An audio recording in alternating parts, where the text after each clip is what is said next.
Letting go is not losing, it's lightening the load. My dear friend, perhaps you've heard countless pieces of advice about you must let go in order to find peace. But then, how do you let go? How do you ease the ache in your heart when you remember someone who turned away? How do you quiet the torment of past mistakes? Letting go is a journey, not a command. It doesn't happen overnight. It unfolds in each moment when you sit down and realize, I can't change what happened, but I can choose how to go on. There's an old story I once heard from an elderly Zen master. A man walking through a forest was suddenly chased by a tiger. He ran and ran until he reached the edge of a cliff. With nowhere else to go, he grabbed a branch jutting from the rock wall, dangling in midair. Above him, the tiger growled. Below him, a deep abyss waited. In that terrifying moment, he noticed a ripe red strawberry hanging nearby.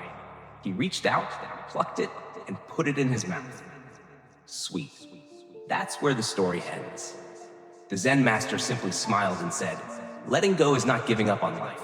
It is releasing fear so we can fully live the moments that remain. A torn shirt once mended is never the same again. A woman once came to see me, eyes heavy with tears. She had just divorced after 10 years of marriage. Her husband had betrayed her. But what pained her wasn't just the separation. It was the sense of failure, of loss, of emptiness. I still keep all his clothes, she said. I haven't thrown out a single shirt. Even though they're all so old, I'm still hoping he'll come back. I didn't tell her to let go. I simply shared a small story of my own. When I was 25, I kept a sweater that belonged to a friend who had passed away. Though it was worn and faded, I washed it, folded it carefully, and kept it in my closet, a way to keep him close. But every time I opened that closet, my heart sank under the weight of old memories.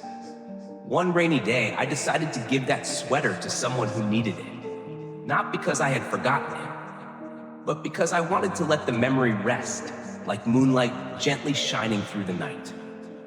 Memories are for remembering. But if they cause your heart to bleed every time you touch them, then maybe it's time to let them sleep in peace. The story of a mother and the untouched room.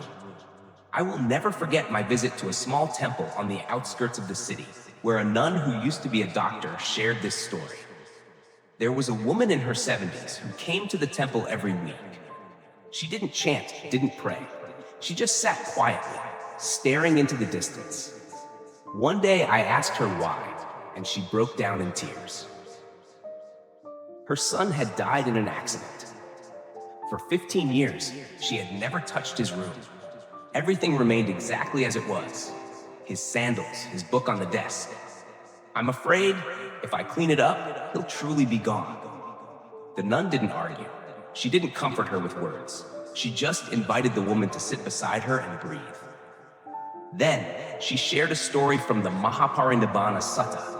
When the Buddha was nearing his final passing, his disciples were devastated and cried out in grief. He simply said, all things that arise will cease. This body is impermanent, but the Dharma remains. Take refuge in the Dharma. The woman didn't clear the room immediately, but each week she stayed a little longer at the temple. A month later, she brought a journal, her son's. She read it page by page, then gently folded it and placed it on the small altar. I think my son would be happier if I started living again. Forgiving others and forgiving yourself. A young person once sent me a nearly 10-page letter saying they couldn't forgive themselves. They had done something terribly wrong that deeply hurt their best friend. The relationship was broken. Even though they had apologized, changed, and repented, the friend never returned. And now they lived in guilt and shame. Every time they looked in the mirror, they hated themselves. I understand. I've been there. Once, I hurt someone I deeply cared about. Not by what I said, but by staying silent when they needed me to stand up. I punished myself for a long time, believing that if I suffered long enough, it would be a fair price to pay. But eventually I realized, suffering doesn't undo the past. It only stops me from moving forward. And so I began to learn something simple, to forgive myself. Not because I deserved it, but because I needed to live again. Dear friend, you may have done something wrong, but you are not a bad person. You've learned your lesson, and now it's time to put the stone down. Look at yourself with the same eyes you use for someone you love. You'll see, you too deserve to be held, to be forgiven, to be loved.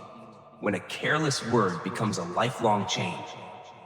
Hang, a young girl I met during a community session, wept as she shared a story that seemed small. In 6th grade, I was called to the board to solve a math problem. I couldn't do it. The teacher said out loud, "You're such an idiot. You'll never have a future." Everyone laughed.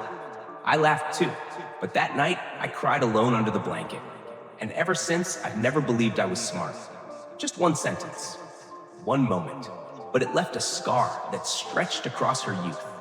Many of us live like that, trapped by a single insult, a look, a failure. We carry it silently, like an invisible bag that grows heavier with every step. Yet we don't let it go. Are you carrying a bag like that? A word someone once said. A time someone walked away. A judgment that made you doubt yourself? If so, I invite you to do something small with me. Write down that sentence. Look at it closely. Then ask yourself, is this the truth or just someone's emotion at that time? If it's no longer true, if it was just anger, bias, or fear from someone else, then exhale. Exhale and allow yourself to shed it, like brushing off dust that's long settled on the mirror of your soul. You are not what others say about you. You are your daily efforts. You are the light no one can dim, unless you choose to hide it yourself. Some relationships must be released to keep yourself back. A middle-aged man once came to the temple and confided in me with a hoarse voice, having cried many nights. I lived for my wife for over 20 years, worked tirelessly, no drinking, no gambling, but now she says, I'm no longer attractive, no longer make her happy. She wants a divorce to be with someone else. He didn't blame her. He wasn't angry, just deeply lost. So, was my loyalty wrong? I looked at him for a long time, then said just one sentence. No, loyalty has never been wrong. But if someone no longer chooses to stay, holding them back is a betrayal of yourself. In the Anguttara Nikaya, the Buddha once taught, a wise person does not cling to what no longer belongs to them, for clinging only binds the mind further. You may have tried to hold on to a breaking relationship, a love that has grown cold, someone whose heart no longer stays. But the one you must hold on to is yourself. Hold on to the kindness you lived with. Hold on to your loyalty and compassion. Hold on to the purity in your heart, even if they couldn't see it. Letting go of someone, not because you hate them, but because you have learned to love yourself enough not to keep getting hurt. The story of the father and the blank sheet of paper.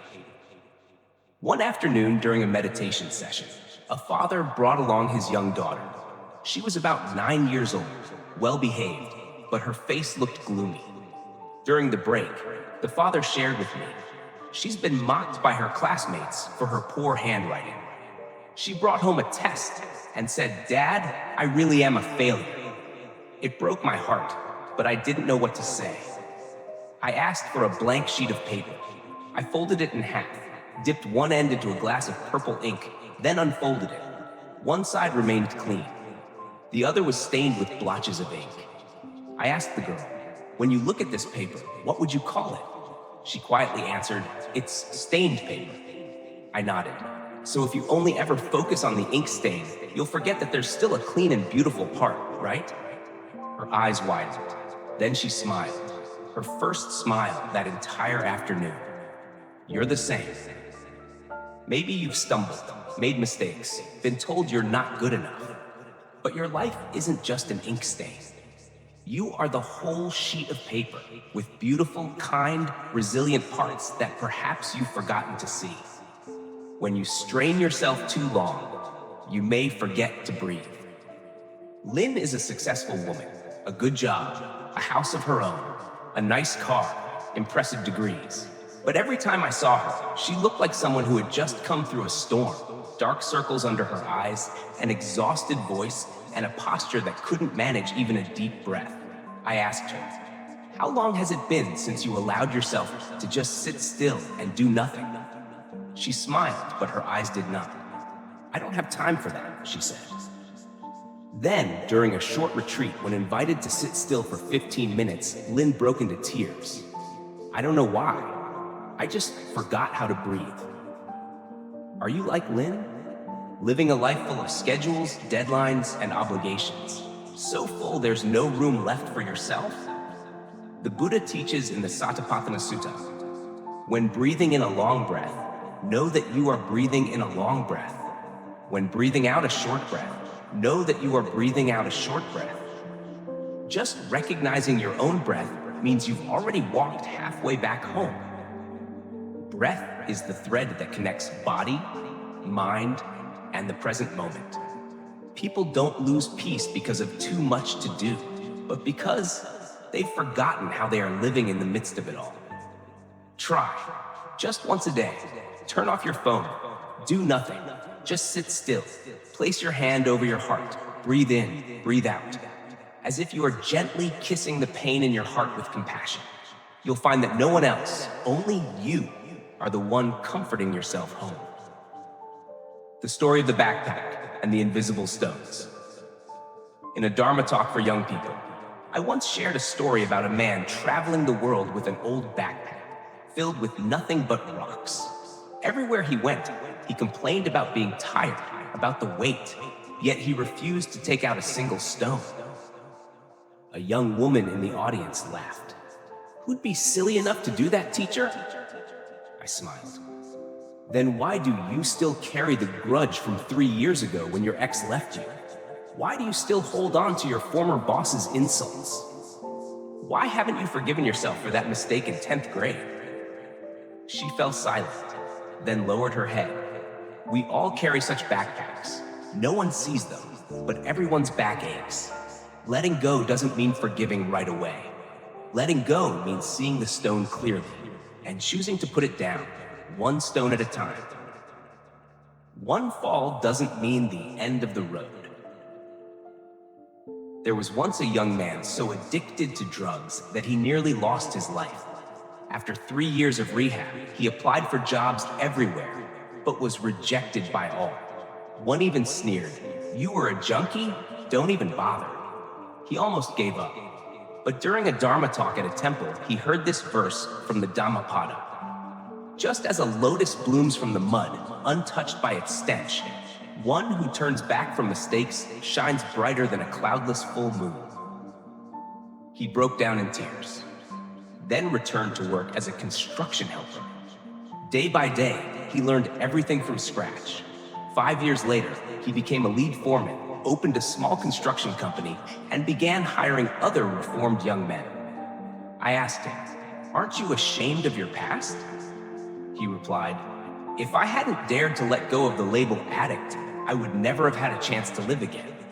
You may have done wrong, stumbled, been labeled, but you are not your mistakes. Letting go isn't rejecting your past. Letting go means not letting your past define your worth today. Sometimes, even love needs to be let go. A woman in her 40s once told me, "I love my mom so much, but every time I go home, she criticizes me, says I'm fat, judges my parenting, even mocks my clothes. Still, I endure it because she's my mom." Then she said something, almost like a confession. "I'm afraid that if she passes away, I'll regret being angry with her." I stayed silent for a moment, then said, "Sometimes letting go doesn't mean letting go of the person, but letting go of a kind of love that causes you suffering. Love, when misdirected, becomes a burden. A mother who loves her child but controls, imposes, dominates, that's not love anymore, but fear of losing power. A wife who loves her husband so much that she loses herself, fears speaking up, that's not love, but dependence. The Buddha said, compassion without wisdom becomes weakness. Wisdom without compassion becomes coldness. When you learn to let go of distorted forms of love, it doesn't mean you stop loving. It means you choose to love yourself the right way. Love others, but don't trade away your peace. Love, but don't let yourself be controlled. Love and still preserve your inner freedom. The story of the daughter letting her mother go.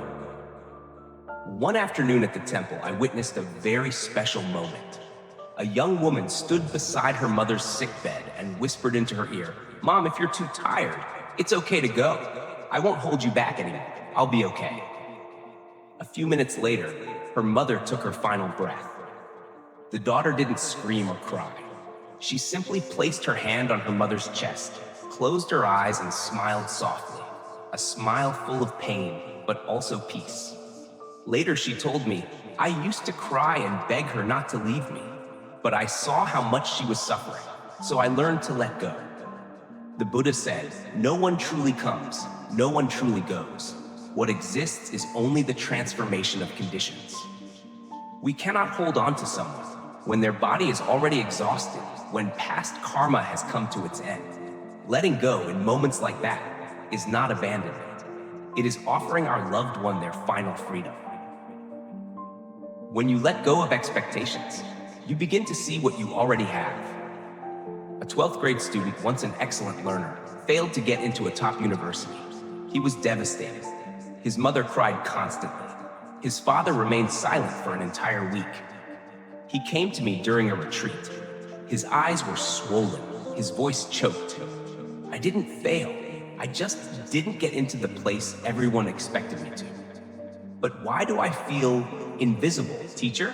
I asked him to write down 10 things he was grateful for about himself. Without mentioning school, he wrote, "I took care of my grandma all summer. I soothed my little sibling to sleep. I enjoy cooking. I can play guitar. I write poetry." After reading, he smiled. A shy but bright smile. When you are no longer bound by expectations, you can finally see the treasure already in your hands. The Buddha never taught us to become someone else. He only taught us, return to your true nature, and from that place, you will see that you are enough.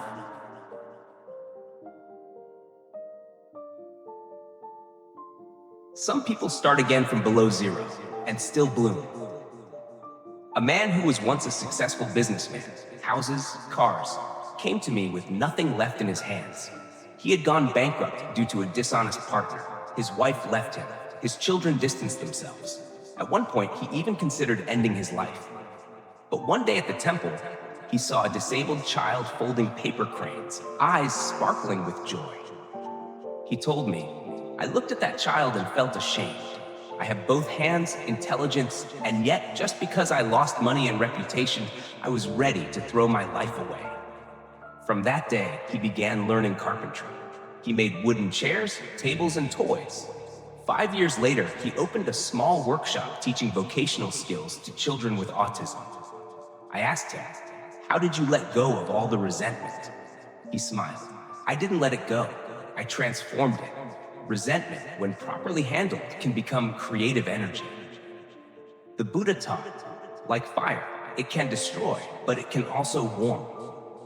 Letting go sometimes doesn't mean losing, but letting go of the old way to live in a new way.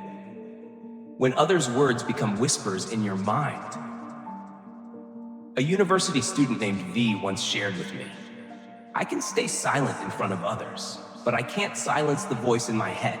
It keeps saying, 'You're not good enough. You can't do anything.' And every time I collapse again."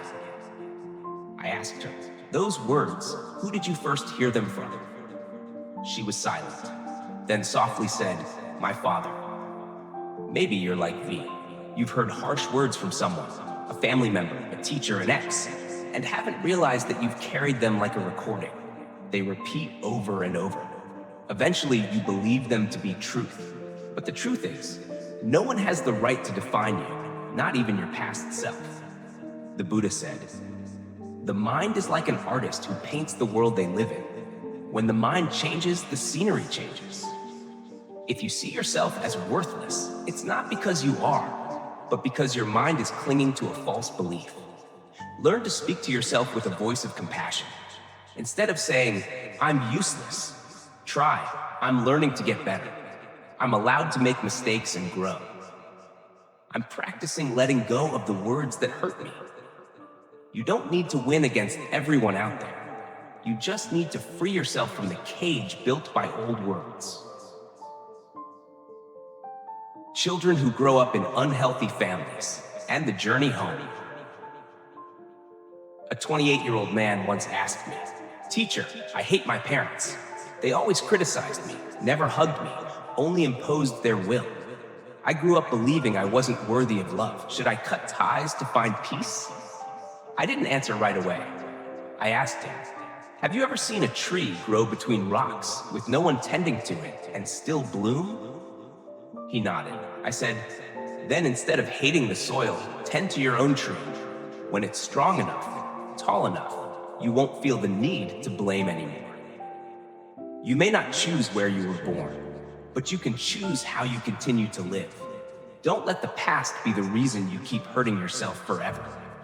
Letting go in this case means letting go of the expectation that parents must love you the way you want. Letting go of the need to be validated by those who don't understand you. And beginning to build a new life where you are the one who nurtures yourself. Meditation, not to escape, but to gently face ourselves. A friend of mine, a psychologist, once went through a period of exhaustion, insomnia, even mild panic attacks. During that time, he tried everything: medication, going to the beach, hitting the gym, disconnecting from social media. But it was a single 15-minute silent meditation session at a temple that brought him to tears. He said, "I realized I'd been running all along, running from emotions, running from pain, running from myself. Only when I sat down did I see I needed to embrace it all." Meditation isn't magic, but it's a beginning. The Buddha taught, when the mind is still, all forms appear clearly, like the moon reflected on water. You don't need to meditate for long. Just a few minutes each day to sit, breathe, and observe whatever emotions arise, without judgment, without pushing them away, without clinging to them. Sitting in stillness is an invitation to come home. A grieving mother and the white pillow that still held her child's scent. Miss L, 35, lost her son in a sudden accident. For 3 years after, she kept his room untouched, not moving a single item. Every night, she still placed her hand on the pillow where he used to sleep. One day, she joined a guided meditation and broke down in tears after hearing a passage from the Samyutta Nikaya. Like a mother who has lost her child, if she does not release the pain, she will drown with them. But if she lets go with understanding, the sorrow transforms into compassion. After that session, she didn't throw away her son's belongings, but she folded them neatly. She placed a framed photo of him in the living room, along with a bowl of rice she offered daily.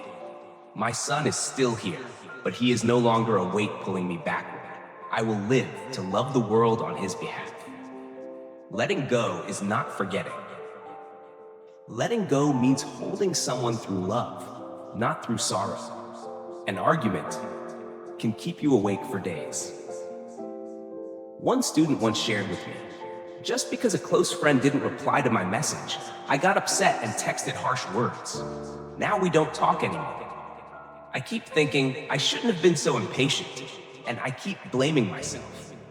I asked, "If you could go back to that moment, what would you say differently?" She stayed quiet for a long time, then said, "I'd wait. I'd ask more gently." Just one moment, one burst of anger, one ego trip, one bit of pride is enough to create a crack. In the Dhammapada, the Buddha said, "Not by anger is anger appeased. Only by compassion is anger conquered. This is an eternal truth." Are you still carrying an unresolved argument in your heart? A misunderstanding left unexplained? A relationship once close, now drowned in silence? Try letting go of the need to be right.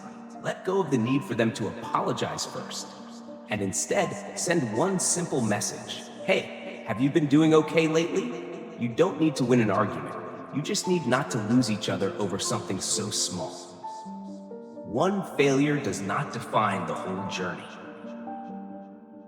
Hui was a young man passionate about photography. He once invested all his savings to open a small studio, but the prolonged pandemic forced him to shut it down. He was devastated, gave up, and didn't touch his camera for 2 years. "Why don't you pick up your camera anymore?" I asked. He replied, "Because every time I look at it, I see failure." I placed the camera in his hands and invited him for a walk. Along the way, he took a few photos, not to sell, not from pressure, just because the scene was too beautiful not to capture. When we returned, he said, "I forgot that I started this out of love, not for success." There are things that when we let go of the goal, let go of the expectation, the original love returns. The Buddha once said, "When you hold too tightly, your hand will hurt. When you release, what needs to come will come." You don't need dazzling success to have the right to live with joy. As long as you still hold the original love for what you do, you've already succeeded.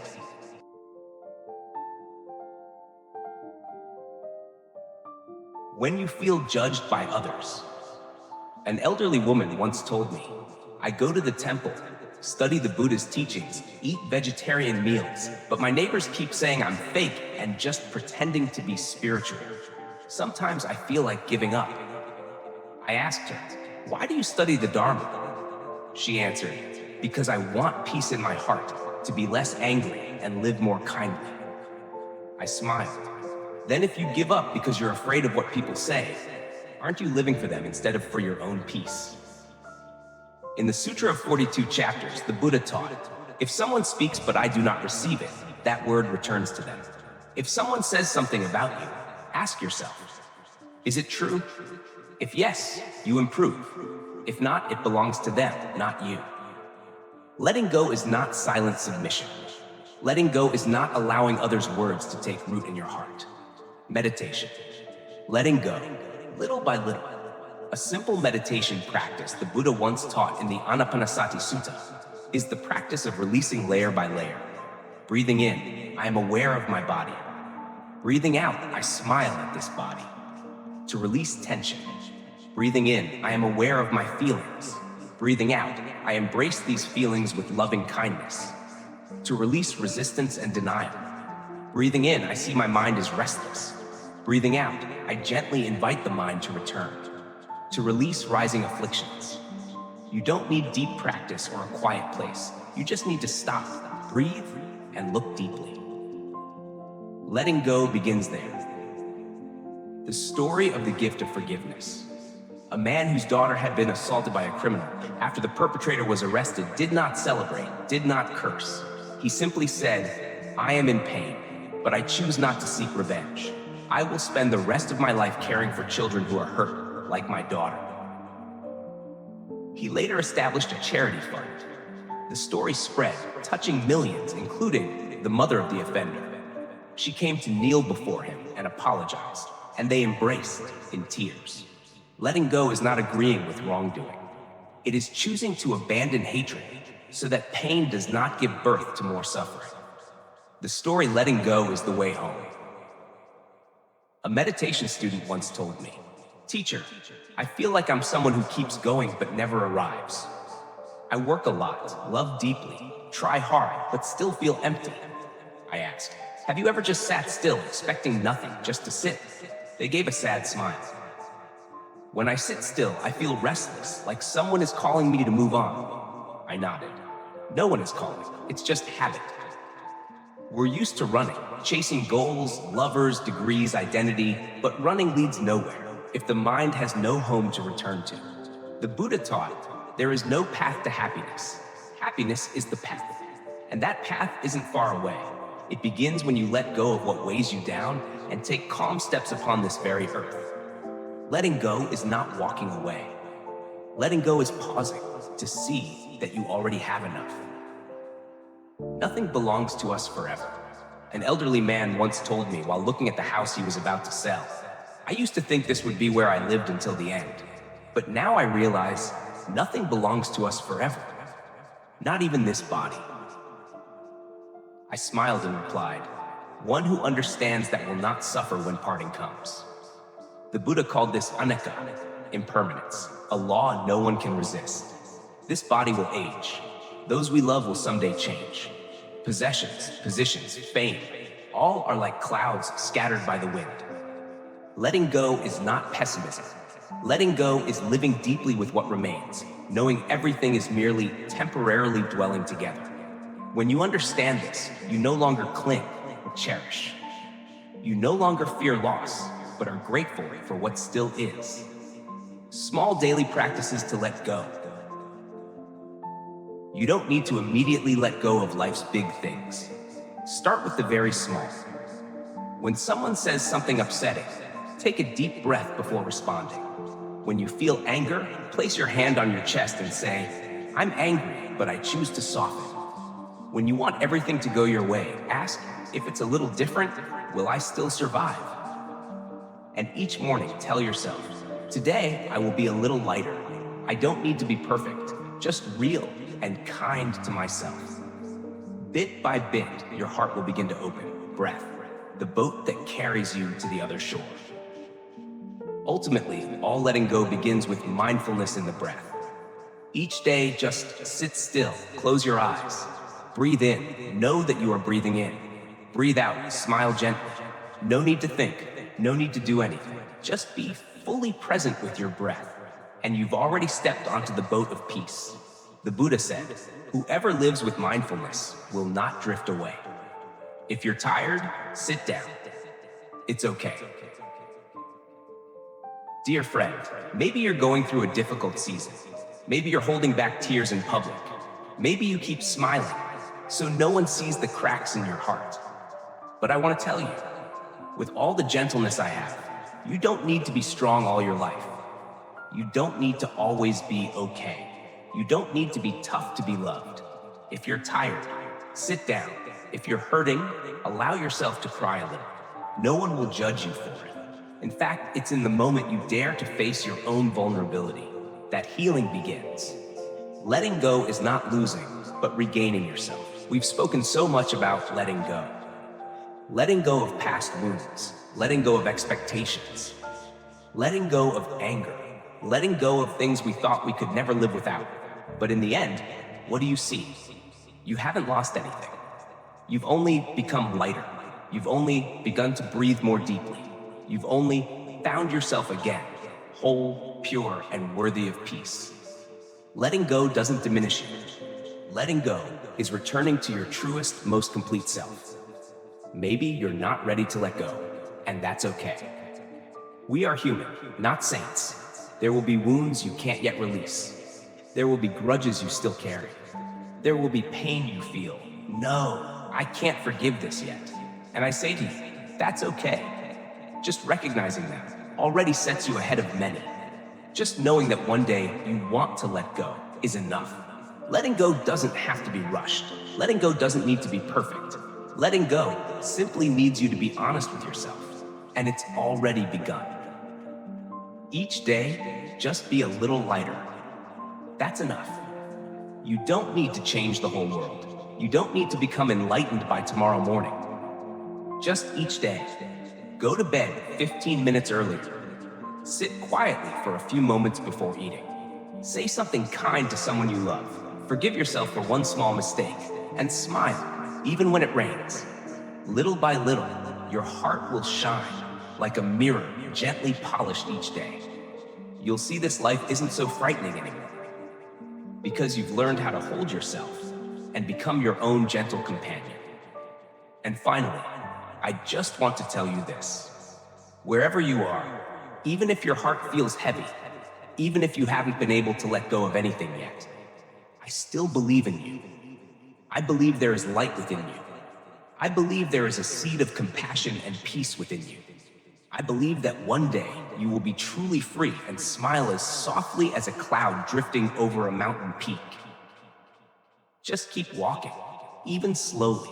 Just keep loving yourself, even if you stumble at times, because the light of the Dharma is already within you, and peace will come without ever needing to rush.